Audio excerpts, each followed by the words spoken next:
I call to order the informal interactive stakeholder consultation in support of the preparatory process for the special session of the General Assembly on the World Drug Problem, UNGASS, held in accordance with resolutions 67/193, 69/200, and 70/181.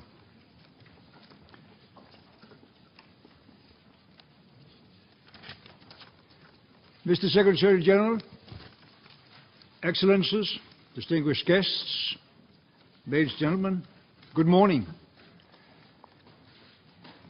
You're all welcome to this informal interactive stakeholder consultation in support for the UNGASS meeting. As I have expressed previously, as the only special session of the 70th session of the UN General Assembly, UNGASS is a major event on the 2016 General Assembly calendar.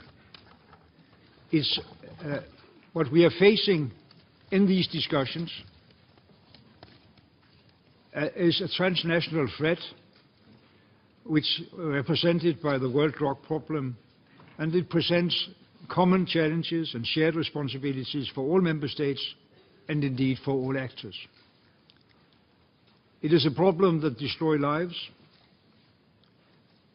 often of society's most vulnerable.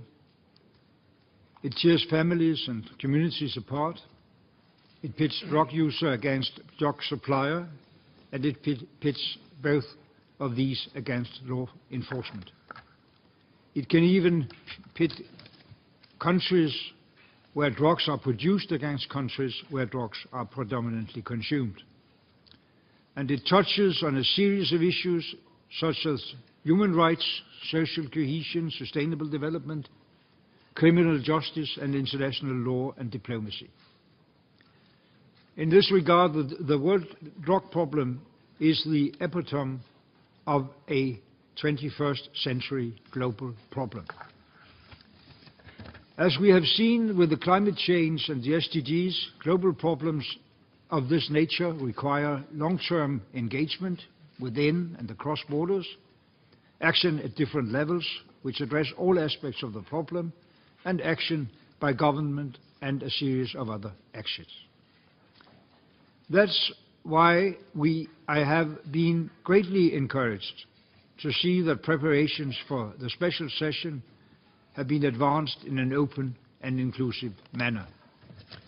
Over the past 2 days, for instance, the annual United Nations Interparliamentary Union brought a parliamentary contribution to the preparatory process of UNGASS 2016. Today's consultation, taking place just over 2 months out from the special session, it's the opportunity for you, the civil society, the non-governmental organizations, the academic and scientific community, youth groups, and private sector and other stakeholders to do likewise. Your input, specifically on the 2 major themes before you, drugs and health, and drugs, human rights, community and development, can enrich and help guide the negotiation process that is underway in Vienna. This is particularly the case today, given that we are joined by Ambassador Sharma, the chairperson of the board, which is tasked by the Commission on Narcotic Drugs with the preparations of the special event, and also by UNODC Executive Director, Mr. Yuri Fedotov. I therefore encourage you all to engage as openly, frankly, and concisely as possible so that all views are heard. I wish you all successful deliberations, and I will return towards the end of your meeting to discuss the key messages coming out of your discussion. I thank you, and I now give the word to His Excellency, the Secretary General of the United Nations, Ban Ki-moon. Your Excellency, Mr. Moen Seliketov, President of the General Assembly, Your Excellency, Mr. Khaled Sama, Chair of the Commission on Narcotics and Drugs, Under-Secretary General Yuri Fedotov, Executive Director of the UN Office on Drugs and Crimes, Ms. Aisha Ashraf, Director of Rehabilitation and Psychology Department, Excellencies, distinguished guests, ladies and gentlemen. I welcome this opportunity to speak to you ahead of the UN General Assembly's special session on the World Drug Program to be held from 19 to 21 April this year. This year, we begin the important work of implementing the 2030 Agenda for Sustainable Development. This will require collective partnership and solid commitment. We will not be able to achieve sustainable development goals without the bold and courageous assistance of civil society.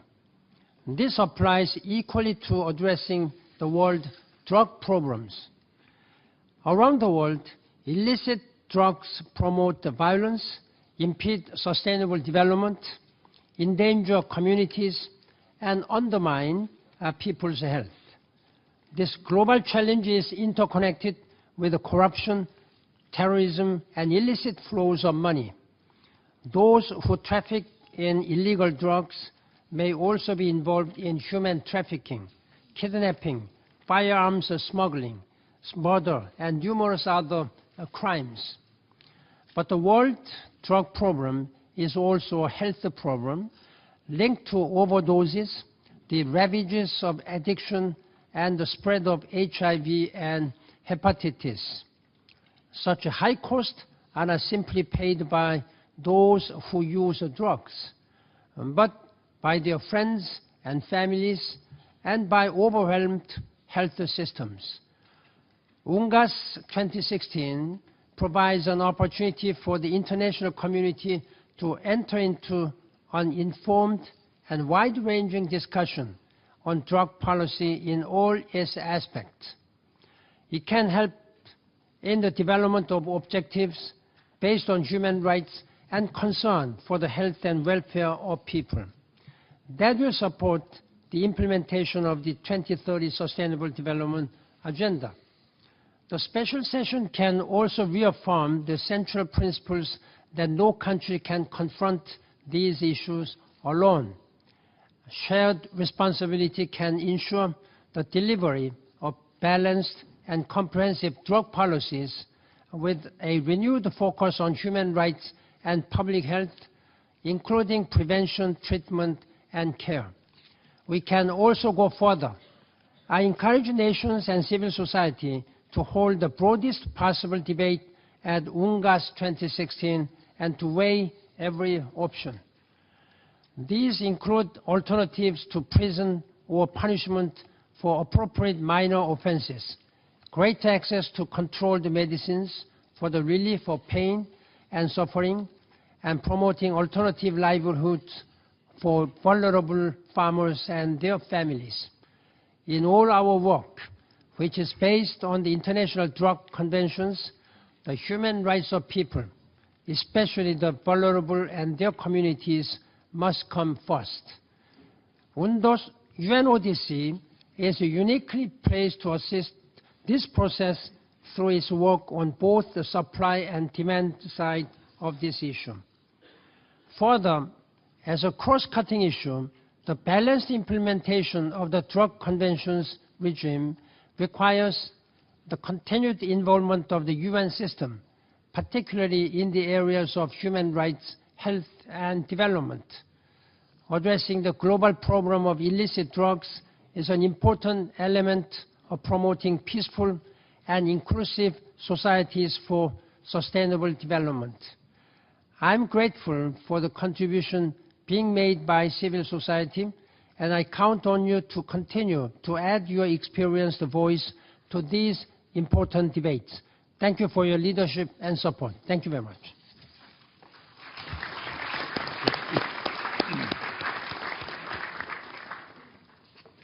I thank the Secretary General for his statement, and I now give the floor to His Excellency Khaled Sharma, who is Chair of the UNGASS Board. Mr. President, Mr. Secretary General, Mr. Fedotov, ladies and gentlemen, it is an honor and great pleasure to join you at today's informal interactive stakeholder consultation in my capacity as chair of the UNGASS board, the board established by the Commission on Narcotic Drugs and tasked with the preparations for the special session. Over the past month, the UNGASS board had the task to assist member states in their preparations and has been working closely with a number of you here in the room and had the opportunity to meet with a wide range of different stakeholders determined to make UNGASS a successful event. Let me take this opportunity to thank all of you for your commitment, and in particular Mr. Esbjorn Hornberg, the chair of the Vienna NGO Committee and chair of the Civil Society Task Force, who has been working tirelessly to bring the contributions of civil society to the UNGASS preparations. We have come a good way, and with the special session approaching, the discussions on the UNGASS outcome document are well underway. We endeavor, as mandated, to produce concrete operational recommendations in some of the most pertinent areas of the world drug problem, including new and emerging threats, but also threats that we have been struggling with for the past years. The world drug problem is a complex, multifaceted issue that we need to address in a comprehensive and integrated way, addressing all its aspects, including health, human rights, criminal justice, international cooperation, and development. I very much welcome the topics that you have chosen for today's panel discussions, touching key issues such as the need to address a health approach to drugs, as well as human rights, community, and development, areas that feature prominently in our ongoing preparations in the Commission on Narcotic Drugs, areas where I believe the civil society can play a crucial role in the successful implementation of inclusive, people-centered, and scientific evidence-based drug policies and programs. We all agree that the world drug problem poses a major threat to the health, dignity, and hopes of millions of people. We also agree that drugs are first and foremost to be considered as a matter of public health and welfare.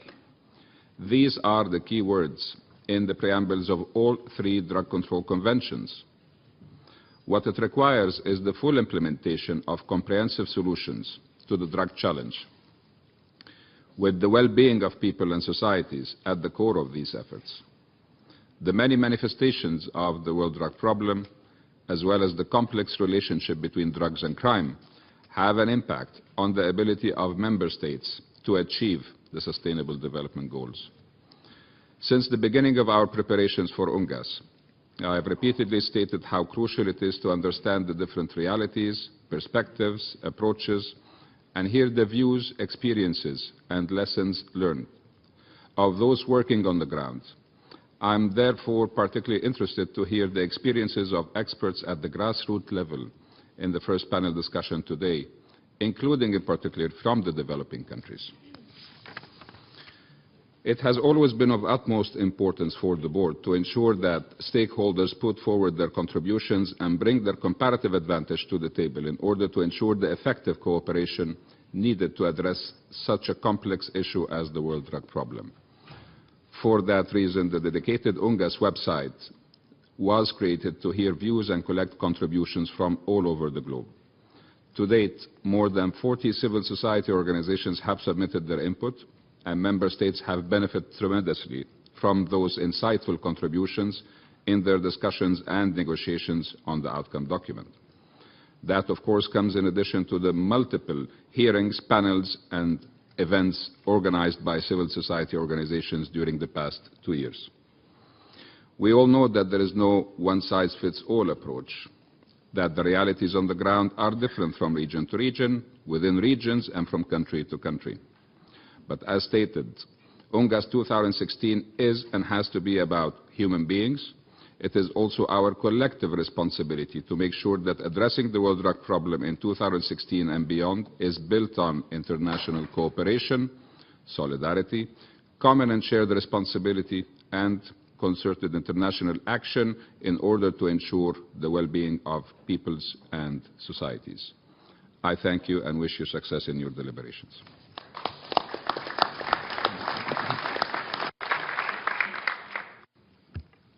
I thank Ambassador Sharma for his statement as chair of the UNGASS board, and I now give the floor to Mr. Yuri Fedotov, the Executive Director of the United Nations Office on Drugs and Crime, UNODC. Thank you, Mr. President.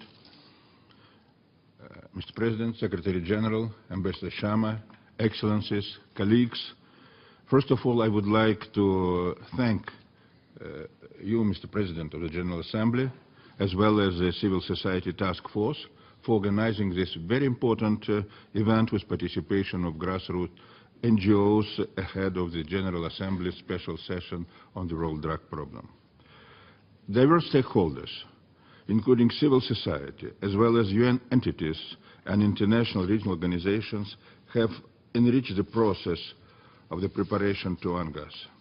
A dedicated UNGASS website and regular events held here in New York, but also in Vienna, in Geneva, have helped to foster broad participation and broad debate on the multifaceted and complex challenges posed by drugs.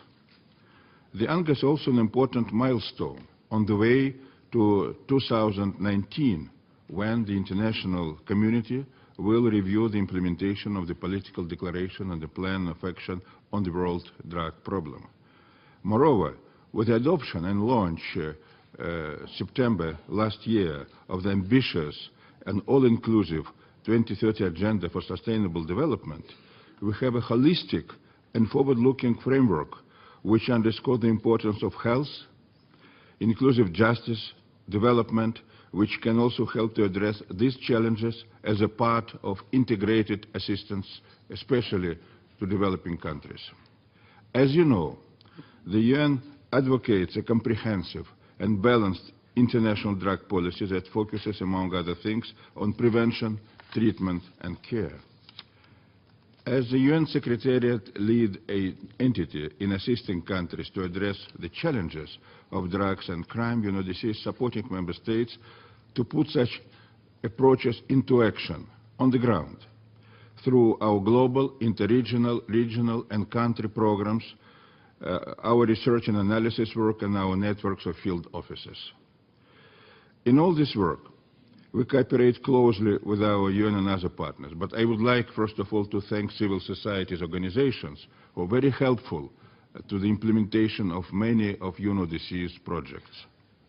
Together, we have supported the international community to take concrete steps towards a balanced approach between supply and demand reduction, taking into account the original spirit of the conventions.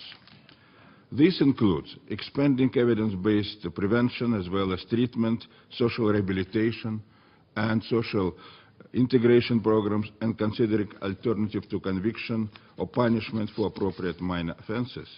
It also includes strengthening criminal justice response to disrupt organized crime networks, as well as promoting alternative development and increasing access to essential controlled medicines for medical purposes while preventing their diversion, abuse, and trafficking.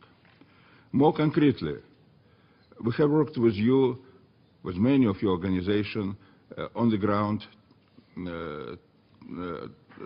on the basis to promote evidence and right-based treatment and care in more than 40 countries around the world, from Cambodia to Serbia and from Brazil to Tanzania. Just one example, in Afghanistan, we're helping to build the capacity of over 10 civil society partners providing drug treatment services. Globally, UNODC has worked with the Vienna NGO Committee, Civil Society Task Force, the Union of International Cancer Control and Human Rights Watch to increase access to controlled drugs for medical purposes. We're building on the work we're doing in this area with some local NGOs. A good example is Ghana, when we're starting similar activities now in Timor-Leste and Democratic Republic of the Congo later this year. We have supported the meaningful engagement of the civil society organizations to advance evidence-based HIV prevention, treatment, and care for people who use drugs and people in prison setting.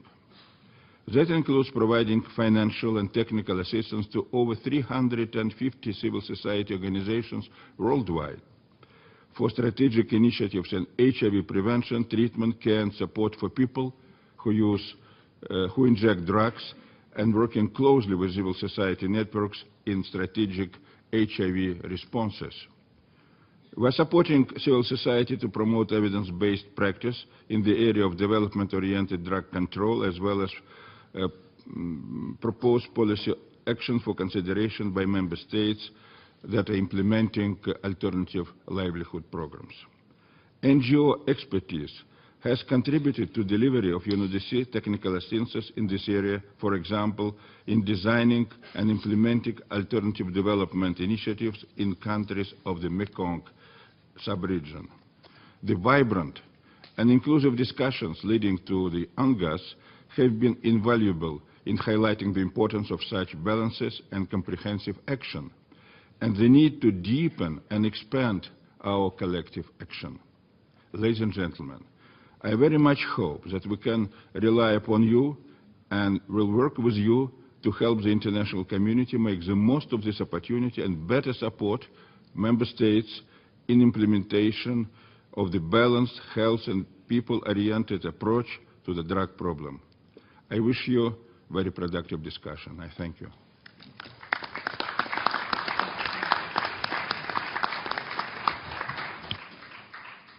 I thank Executive Director of UNODC, Yuri Fedotov, for his statement, and I now give the floor to Mrs. Asiya Ashraf, Director of Rehabilitation and Head of the Psychology Department at the Sunny Trust International Addiction Treatment and Rehabilitation Center.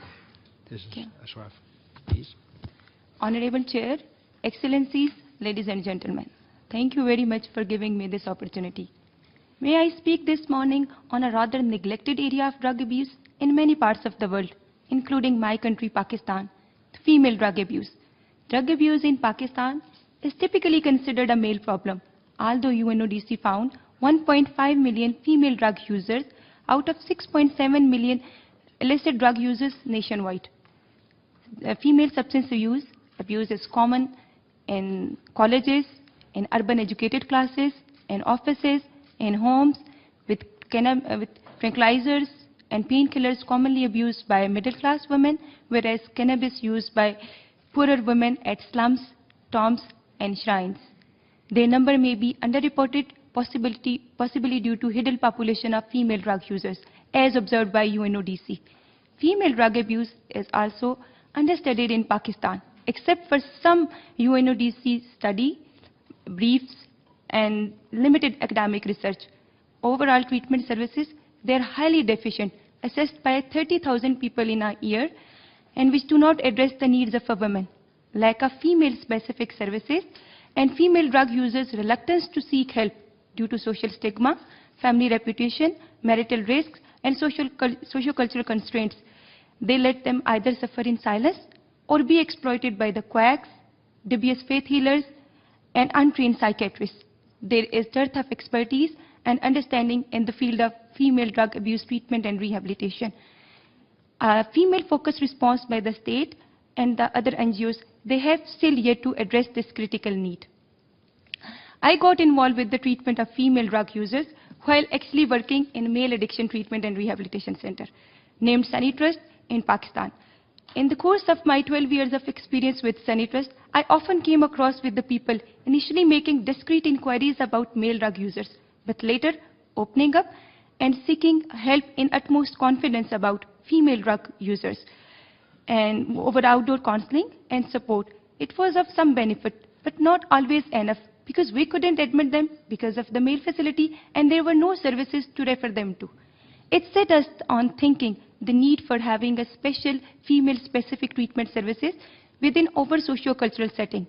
We hired more female staff and trained them to deal with indoor male patients as well as outdoor male and female counseling. One evening, a very professional and educated lady, she barged into our office with her 18-year-old daughter, desperately insisting her that she must be admitted at our facility for drug treatment. We regret it because it was all male facility, but her standoff continued. Eventually, she dumped her and left. She was a high school dropout with the history of sexual abuse, whose chronic alcoholic father and drug-abusing brother, they had drove her mad. She itself had turned to be a chronic drug abuser, and she was in a chronic, terribly bad condition. We forced out of compassion and temporarily created a one-patient separate female ward at our facility to feel her like a home, and started her treatment with all female staff. She passed through different stages of recovery and rehabilitation. Soon, she was a reborn person. She became drug-free, even smoke-free. She finished her education, she married, and she moved on happily in life. But what she did is that she persuaded her father and brother for their treatment, and they both were admitted at our facility. We all believe that one can change. I believe if that one is women, change is massive. And it didn't stop here. Later on, she persuaded her ex-drug buddy fellow and brought her for the treatment. She was also admitted at our place. This time we were not reluctant. We recreated one patient female ward for her. And she became strong and she started her education. But she had to face a strong stigma related to her drug-related past, as well as for a treatment in a rehabilitation facility. We extended her continuous support to deal with the challenge of stigma. We have decided after these two cases, they served as instructive piloting for our female treatment setup.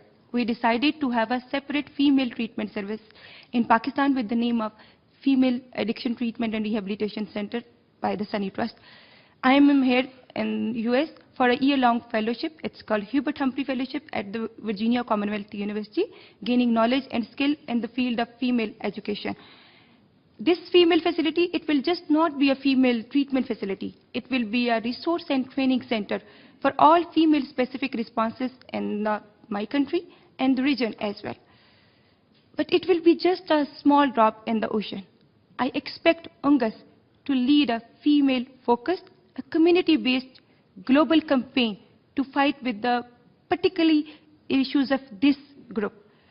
Beyond sharing my very personal modest story, let me remind this worthy gathering, saving millions of men and women already lost to drugs remains our global obligation. And preventing many others from falling prey to drugs is even a greater global responsibility. The horrific drug situation we are facing today is a result of collective global failure.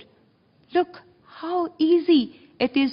It's so easy falling into trap of drug, so terribly devastating living under drugs, and so difficult coming out of drugs.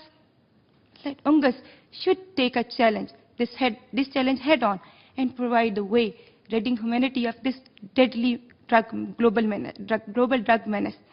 We have two options, a drug-free world or drug doomsday, which we cannot afford.